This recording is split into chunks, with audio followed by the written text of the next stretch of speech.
Welcome to Dakshansh education. मैं Vikas Kumar Sharma Dakshansh education के इस ऑनलाइन प्लेटफॉर्म पे एक बार फिर आप सभी का स्वागत करता हूँ। आप सभी लोगों के कमेंट सेक्शन में बार बार आ रहा था कि सर एसएसएन रीजनिंग करवाओ, एसएसएन रीजनिंग क्या होता है, क्या आएंगे, कैसे क्वेश्चन आएंगे, फर्स्ट टाइम आ रहा है। तो देखो, उसी चीज़ को ध्यान में रखते हुए हम लेके आ गए हैं एसएसएन रीजनिंग। सबसे पहले तो दिमाग से ये हेडेक मिटा दो कि मैथ्स में कैसे आएंगे। मैथ्स का तो हर क्वेश्चन ही एसएसएन और रीजनिंग का क्वेश्चन है। हम तो बिना लॉजिक कुछ बात ही नहीं करते, तो हमें तो टेंशन की बात दिक्कत ही नहीं है। दूसरा, चाहे एमसीक्यू बना लो, चाहे एसएसएन रीजनिंग बना लो और चाहे केस स्टडी बना लो, हमें हर क्वेश्चन सॉल्व ही करना पड़ेगा। हाँ, एमसीक्यू पैटर्न होगा तो हम डायरेक्ट सॉल्व कर लेंगे, और प्रॉपर सब्जेक्टिव पैटर्न होता है तब हमें स्टेप टू स्टेप सॉल्व करना होता है।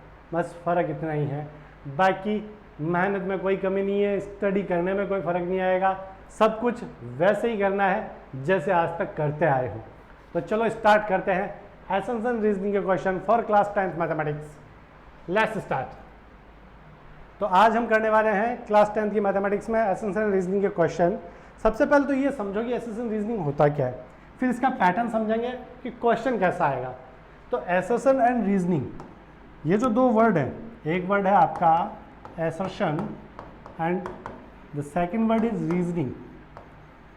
एक्चुअल में ये वर्ड हम रोज काम में लेते हैं, बस फर्क ये है किसी और तरीके से इसका सिनोनिम्स काम में लेते हैं। एसर्शन का बेसिक भी नहीं अगर निकालने जाओ तो स्टेटमेंट होगा कि मैं कोई भी स्टेटमेंट कहूँ, जैसे मैं कह दूँ कि एक स्क्वायर है। आप कहोगे क्यों तो मैथ्स में पढ़ रहे हो, क्यों तो आना चाहिए। तो मैं कहूँगा भाई इसके चारों साइड्स इक्वल है, ये क्लोज्ड शेप है with 4 equal sides having each angle with 90 degree. ये जो तीनों चारों चीज़ मैंने की, दैट आर रीजन। यानी कोई बात कही होगी और उस बात को वेरीफाई करने के लिए कोई रीजन होगा। That is SSN and reasoning. कुछ नहीं, हर रोज वाला काम है। अब आता है कि हमें क्या मिलेगा। हमें एक स्टेटमेंट मिलेगा, नीचे एक रीज़न मिलेगा। जरूरी नहीं वो उसका हो, बट वो रीज़न होगा। यस, जरूरी नहीं है वो उसका हो। इसलिए पॉसिबल कंडीशन क्या क्या हो सकती है वो देखो।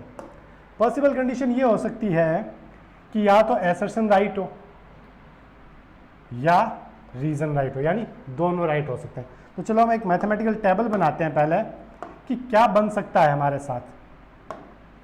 देखो, एक साइड में मैंने लिख लिया ए, एक साइड में आर। कंडीशन ये है कि दोनों राइट हो, दैट इज आवर ऑप्शन ए।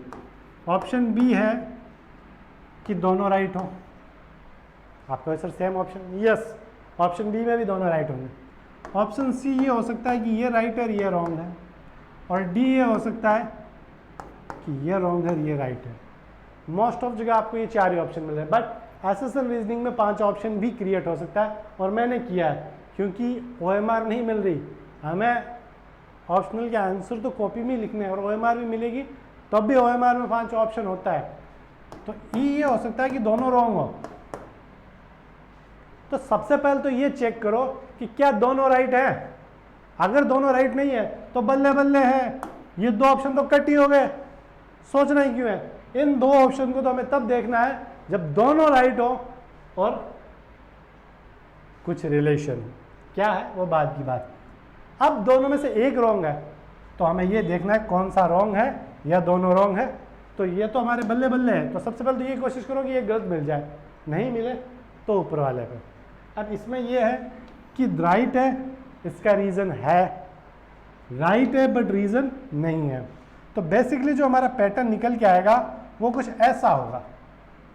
पहले एक सेंटेंस, ये इंस्ट्रक्शन दिया हुआ मिलेगा, choose the correct alternative from the following options for the assertion and reason given below. फिर यहाँ मिलेगा हमें क्वेश्चन। एसर्शन में कुछ भी मिल गया, लाइक मैंने यहाँ पे ये जो स्क्वायर बनाया ये, और नीचे मैंने ये लिख दिया having 4 equal sides with each angle at 90 degree.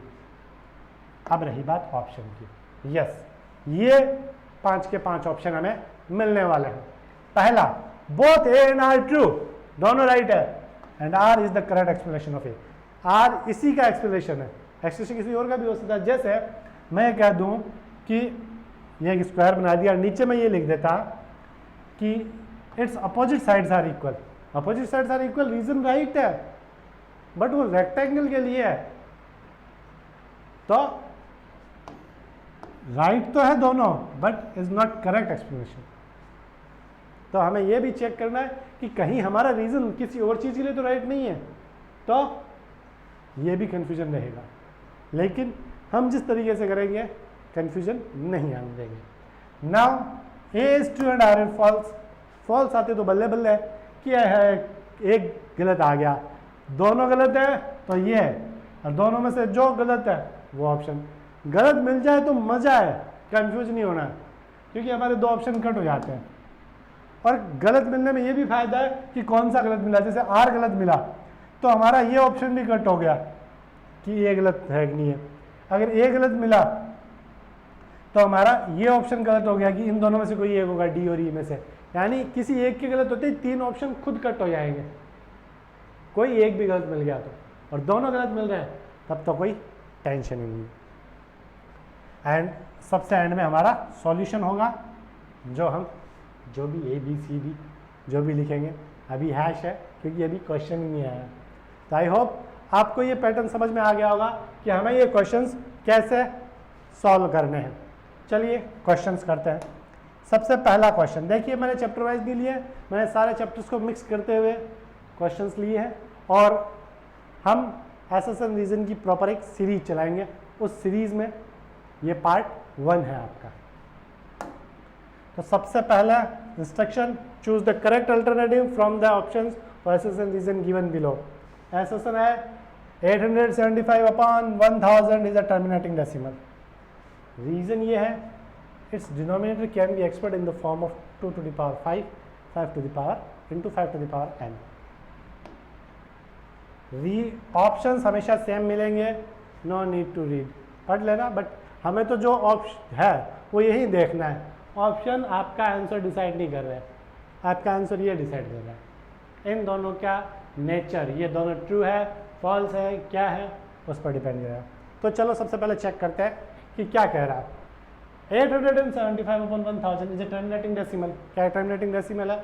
Obviously आप कहोगे सर जब इसे सॉल्व करेंगे तो हमें डिवाइड करने की जरूरत ही नहीं है। 0.875, yes it is terminating decimal, खत्म हो गया है, एसेशन इज राइट। अब क्वेश्चन आता है कि क्या रीजन भी राइट है? एसेशन ट्रू है तो ए जहां ट्रू फॉल्स है, ये दोनों ऑप्शन तो कट ही हो गए, और अगर आर भी ट्रू हो गया तो थर्ड वाला भी कट हो जाएगा। इस denominator can be expressed in the form of 2 to the power 5 and 5 to the power n। इसके डिनोमिनेटर को अपन एक्सप्रेस कर सकते हैं क्या? चलो देख लेते हैं, डिवाइड करके इसका फैक्टराइजेशन ही करना पड़ेगा। अगले में फैक्टर की फॉर्म में लिखा है 2 500 2 250 2 125, 5 से डिवाइड किया क्या आया 25, 5 से डिवाइड किया 5,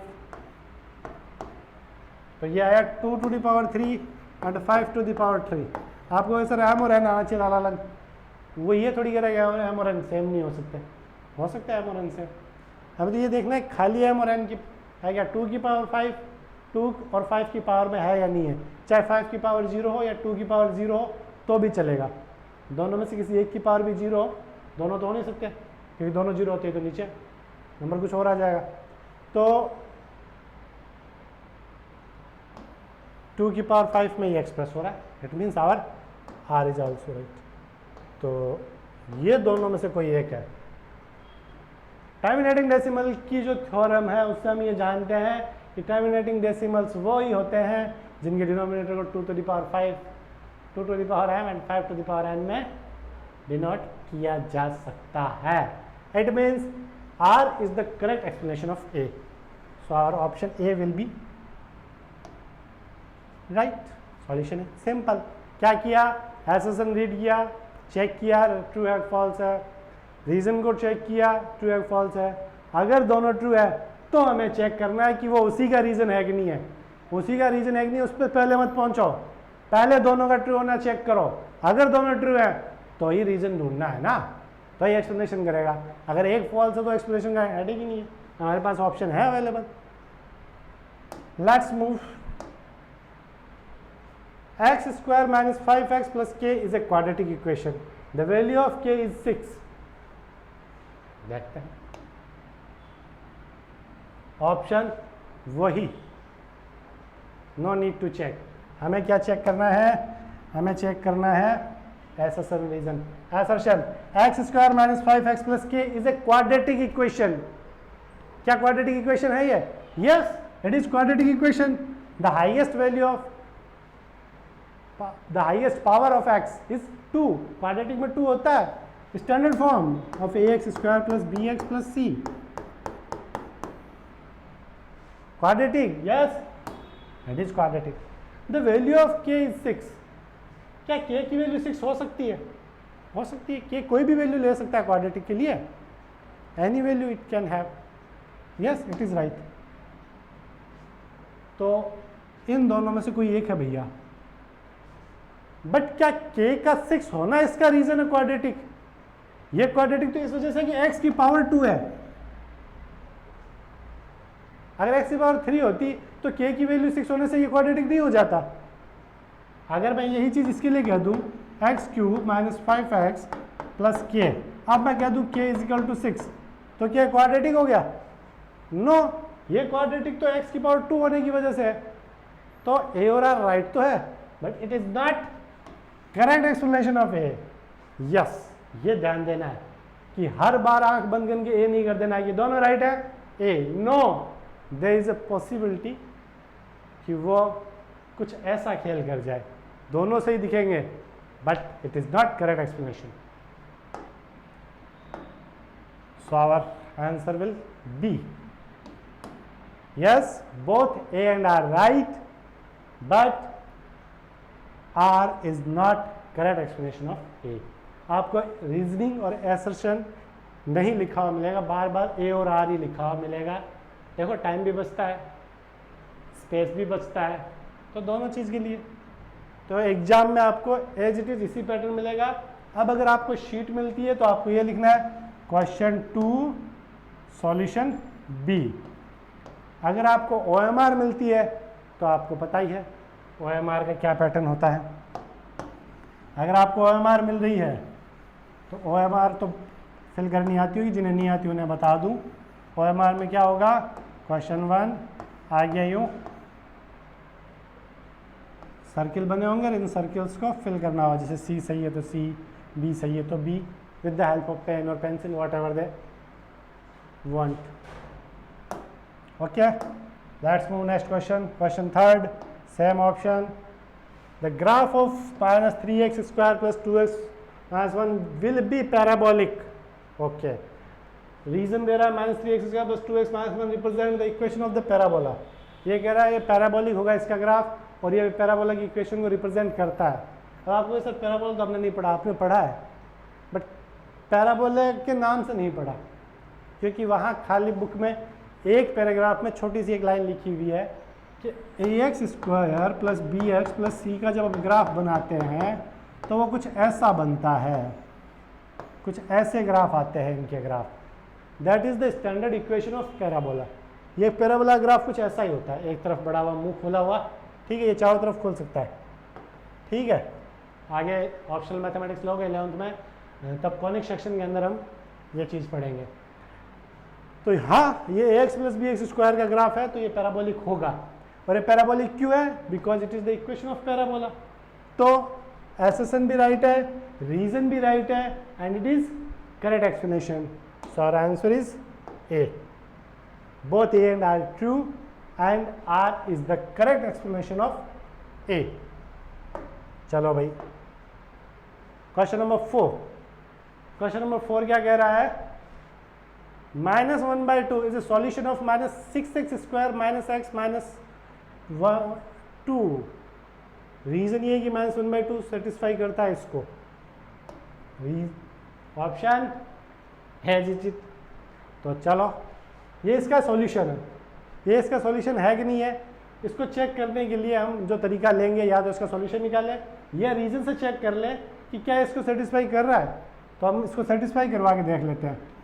तो F X is equal to, कई बार आपके एफ एक्स लिखा हुआ आता है उस पर, तो हमें एफ 1/2 की वैल्यू निकालनी है, तो निकाल लो एफ 1/2 की वैल्यू। तो -6 -1/2 माइनस 1/2 -2, तो -6 ये हो गया प्लस का 1/4, ये प्लस का 1/2 और ये माइनस का 2। तो 6 से 4 कट हुआ, माइनस का 3/2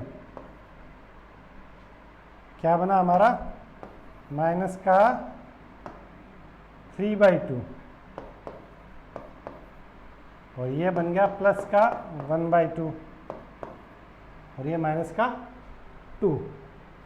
तो ये तो ज़ीरो नहीं होगा क्योंकि माइनस का 1 बनेगा, माइनस का 3 आएगा, तो ये इसको सेटिस्फाई नहीं कर रहा, यानी ए ही रॉन्ग है और आर इसको सेटिस्फाई ये करेगा ही नहीं, it means both are false. तो लेट्स चेक, इसका आंसर ये नहीं होगा, ए नहीं होगा, टाइपोग्राफिक एरर है, ई होगा, both A and R false, क्योंकि ये इसका सॉल्यूशन ही नहीं है, तो सॉल्यूशन नहीं है तो इसको सेटिस्फाई नहीं करेगा। चलो भाई, ax² plus bx plus c will have 3 solutions, इसके 3 सॉल्यूशन होंगे और ये रीजन कह रहा है ax² plus bx plus c is a quadratic equation. Option okay वो, इस बार कुछ नहीं करना है, जस्ट सिंपली चेक करना है, हमें हमारा दिमाग आ गया। यानी इस बार हमें जो रीड करना है, हमारी जो स्टडी करनी है थ्रू आउट द ईयर, जो हम कर चुके हैं ऑलरेडी, वो किस पैटर्न से करनी है कि लॉजिक हमें पता हो, हमें कुछ रटा हुआ नहीं हो। अगर आपको लॉजिक्स पता है तो आप इस क्वेश्चन को इजीली कर सकते हो। तो देखो ax² plus bx plus c will have 3 solutions, इसके कितने सॉल्यूशन होंगे, 3 सॉल्यूशन होंगे। हम जानते हैं इसके 3 सॉल्यूशन नहीं होते हैं क्योंकि ये क्वाड्रेटिक इक्वेशन है, क्वाड्रेटिक इक्वेशन के 2 ही सॉल्यूशन होते हैं। तो a इज फॉल्स, यानी इन दोनों में से कोई एक है, या तो d है या e है। ax² plus bx plus c is a quadratic equation, reason सही है, ये क्वाड्रेटिक इक्वेशन है, रीजन भी तो स्टेटमेंट है। तो r is true and a is false, so our answer is d। a b c तो कट ही हो गए थे क्योंकि a ट्रू नहीं था। तो क्या निकल के आया कि एक भी फॉल्स हो सकता है और कई बार दोनों भी फॉल्स हो सकते हैं। Let's take one more question. ax² plus bx c will have 2 zeros, ax² plus bx plus c के 2 जीरो होंगे, -1/2 will be a zero of ax² plus bx plus c। Options are same. तो इसके 2 zero होंगे, obviously हम पीछे वाले में कह चुके हैं क्योंकि उसमें 3 सॉल्यूशन की बात हुई थी, तो ये तो राइट है, करेक्ट है। -1/2 will be a zero of ax² plus bx plus c, -1/2 इसका एक जीरो होगा, हाँ 1/2 क्योंकि इसमें हमें वैल्यूज दे नहीं रखी, तो 1/2 भी तो इसकी एक वैल्यू हो सकती है, कोई भी वैल्यू हो सकती है, तो कोई भी वैल्यू हो सकती है, तो 1/2 भी वैल्यू हो सकती है। बट क्या इसके 2 जीरो होने का रीज़न 1/2 है क्या? नहीं, इसके 2 जीरो होने का रीज़न है x की 2 पावर या इसका क्वाड्रेटिक इक्वेशन होना, इसके 2 जीरो होने का रीज़न है। तो एसर्शन और रीज़न दोनों राइट है but is not correct explanation. ठीक है, ऑप्शन बी राइट हो गया कि दोनों करेक्ट हैं बट ये इसका करेक्ट एक्सप्लेनेशन नहीं है। तो इस क्लास में हमने एसर्शन रीज़न के कुछ क्वेश्चंस देखे। आई होप आपके क्वेश्चन समझ में आए होंगे। एसर्शन रीज़न से रिलेटेड कोई क्वेरी हो या कुछ और क्वेश्चंस भी आप समझना चाहते हो तो आप कमेंट सेक्शन में लिख सकते हैं। Till then keep studying with Dakshansh education. Thank you.